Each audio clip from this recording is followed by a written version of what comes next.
Hey, so I've always been really interested in statistics, polls, surveys, and one interesting poll I used to always look at, and I still do, is the Gallup poll.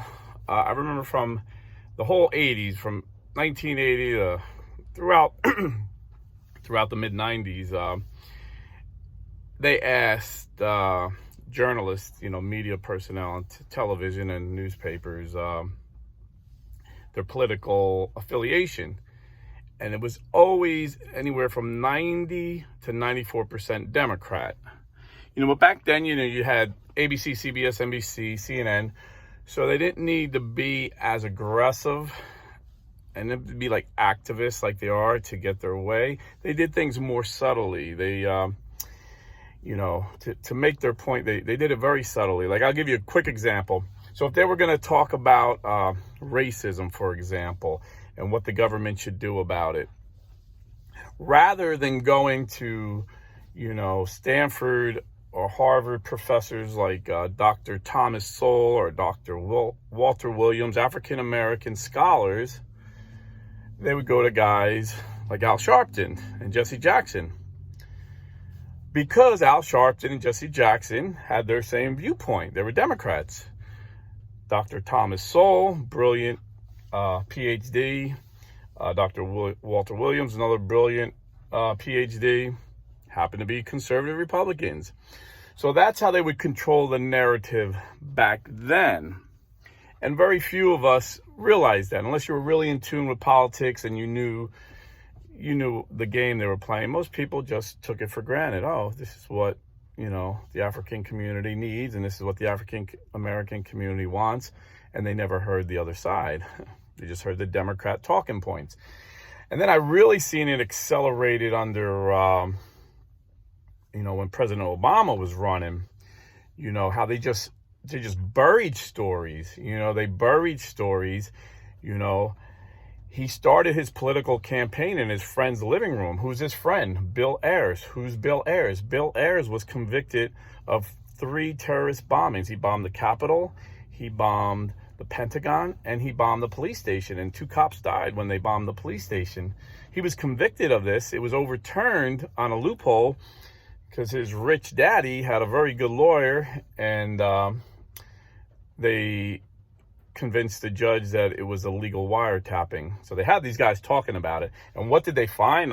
They were guilty. It was just overturned on a loophole. But Bill Ayers' wife at the time, Bernadette Dorn, was on tape bragging and laughing about the Manson murders. You remember Charles Manson butchered those people, and she's like, yeah, they butchered their rich white people. And she said, and what's so awesome about it is they ate dinner while these bodies were there. And they stuck a fork in Sharon Tate's belly. Sharon Tate was pregnant. And then the group, this terrorist group that Bill Ayers and Bernadette Dean were leaders of, was called the Weather Underground.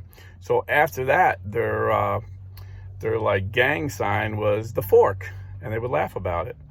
And it's funny, it's always these rich white kids that want to kill rich white people. Bill Ayers said he was a communist. Their group, Weather Underground, wanted world communism. That was their goal. And they were going to kill enemy combatants, American soldiers and police officers. That's what their aim was. So you would think after 9/11, the news might be a little curious why Barack Obama started his campaign in this guy's living room. He started, his state Senate campaign, but he started his political career, and these guys backed him financially. You would think he'd be a little bit curious, but they weren't. And I mean, I read both of his books, Barack Obama's books, and in one of his books, he said his favorite professors at Harvard were the Marxist professors. So, okay, so this guy likes Marxist professors. His good friend wanted world communism, and he's unrepentant because on the first anniversary of 9/11, Bill Ayers said to the New York Times he wished that his group bombed more. Maybe they could have got more done. I mean, these are unrepentant domestic terrorists. But this is this is the media, so you have to be smarter than them, and you have to do your own research, like I do. And then they accelerate it. That was they just hid stuff with Obama. Trump, they made stuff up. For 2 years they pushed this false Russian hoax that some people still believe is true, when it turns out the Democrat appointed special counsel proved that it was Hillary Clinton actually colluding with the Russians, and now John Dorman is investigating that. So I'm sure we'll hear about that soon. But my point is, the media has always been biased. Even Fox News, it's like 50% liberal. So, all the liberals think that it's real conservative because it's only 50% liberal. But even their major anchors for years from the beginning was Shepard Smith and Chris Wallace, two liberals. Everybody knows that. And, they recently left the company, but you still have Neil Cavuto, straight news guy. He's a very liberal guy. Just their commentators tend to be conservative, but they come out, like Sean Hannity will tell you I'm a conservative. But Tucker Carlson, I wouldn't call conservative. I would call him a libertarian, old school libertarian. But as far as the straight news, you know what you're getting. When Sean Hannity is talking, you're getting a conservative point of view. But ABC, NBC, CBS, they try and bring it about like, oh, this is objective news, when it's never been. It's never been, and it's worse now. So I was not surprised when this week the news started talking about this bill in Florida. I live in Florida. And they're calling it the Don't Say Gay bill.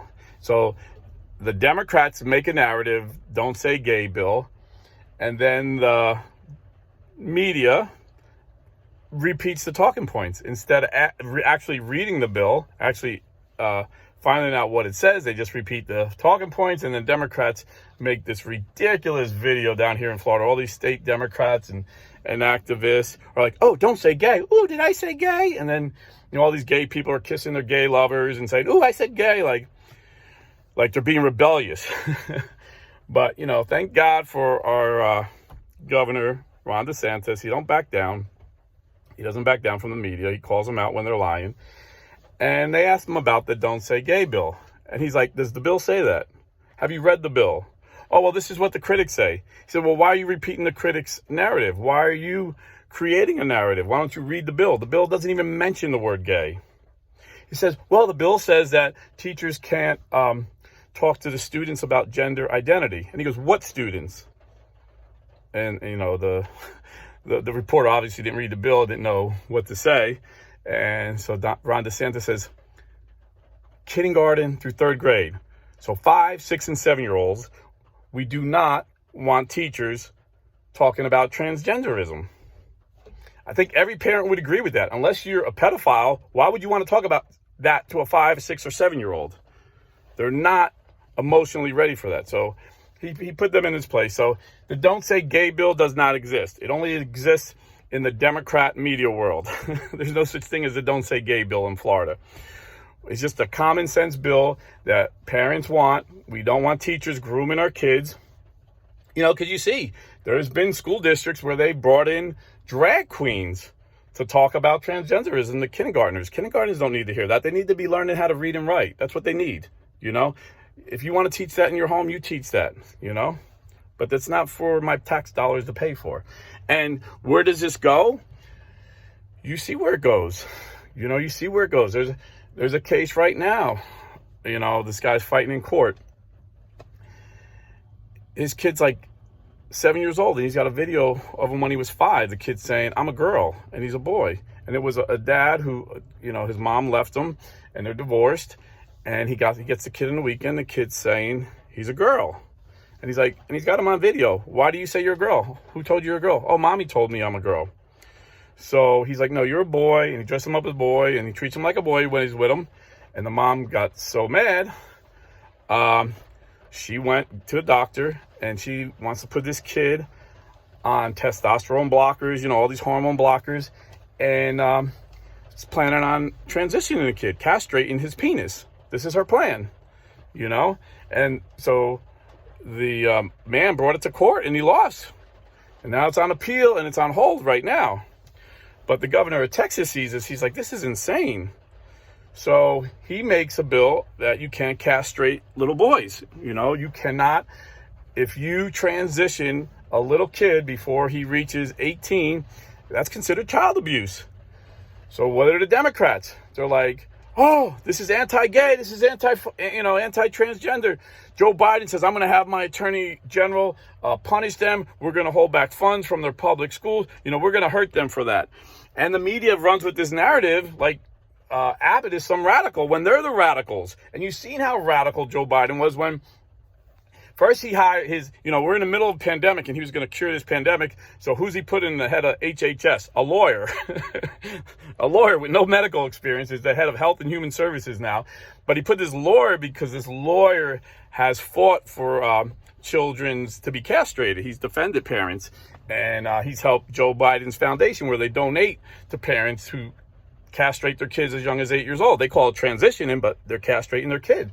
So then they appoint a deputy HHS, this man who's dressed like a woman, wants to be called a woman. And Rand Paul, a Dr. Senator Rand Paul, asked this transgender person, what do you think about the United Nations agreement that genital mutilation on children is abhorrent and should be against the law? What do you think of that? And she's like, well, this is a conversation we can have in our office, because she believes in genital mutilation. They push transgenderism. They push genital mutilation on little kids. So you see, Governor DeSantis is trying to nip this in the bud before it even gets to that level. But the radicals always try and make the normal people look radical. Saul Alinsky, one of Bill Ayers, Bernardine Dohr's, and Barack Obama's heroes, American communists in the 60s and 70s, he writes in his book, Rules for Radical, always accuse your opponent of what you're doing to confuse the masses. So that's what they do. They're the radical ones. And Joe Biden, you're like, man, Joe Biden, he seems like a regular guy. Oh, Joe from Scranton. But Joe Biden is a 50-year politician. All this guy did was go to law school, and he finished at the bottom of his class. He got caught lying. That's how he had to drop out of one of his campaigns, because he said he finished at the top of his class, and when the reporter investigated, he was like dead last. So after law school, he just partied for a couple years, and then he became a senator, and that's all he's ever done. So this guy he's just a 50-year politician, and he's a grifter. He always grifts a little money off the top. You see his deals in China and Russia and Ukraine. He's made a lot of money. He's worth a lot of money. But the way he survived in the Democrat Party, wherever the Democrat Party was, that's where he was. When the Democrats in the 70s were the racist party, extremely racist, he was very racist. He came out against school busing and said, I don't want my kids to go to a racial jungle. And Kamala Harris actually called him out on it. So that's why he picked her as vice president, to nip that controversy in the bud. Even though she's not African American, I think her parents are from the grandparents. One set came from the Bahamas. The other set came from India, if I'm not mistaken. And the ones in the Bahamas actually admitted to owning slaves back in the day. So, imagine if that was a Republican with that ancestry. But that's a whole nother video. But my point is, don't believe the lying media. They have a narrative. And there's no such thing as the Don't Say Gay bill. Florida is one of the most gay-friendly states. We've probably got the third largest gay population in the world. As a Catholic, we believe homosexual activity is a sin. But as a Catholic, we also believe that every human being, whether straight or gay, needs to be treated with respect and dignity and loved, because, Jesus died for the whole world. He just didn't die for people that got it together. So God bless, and stay Catholic.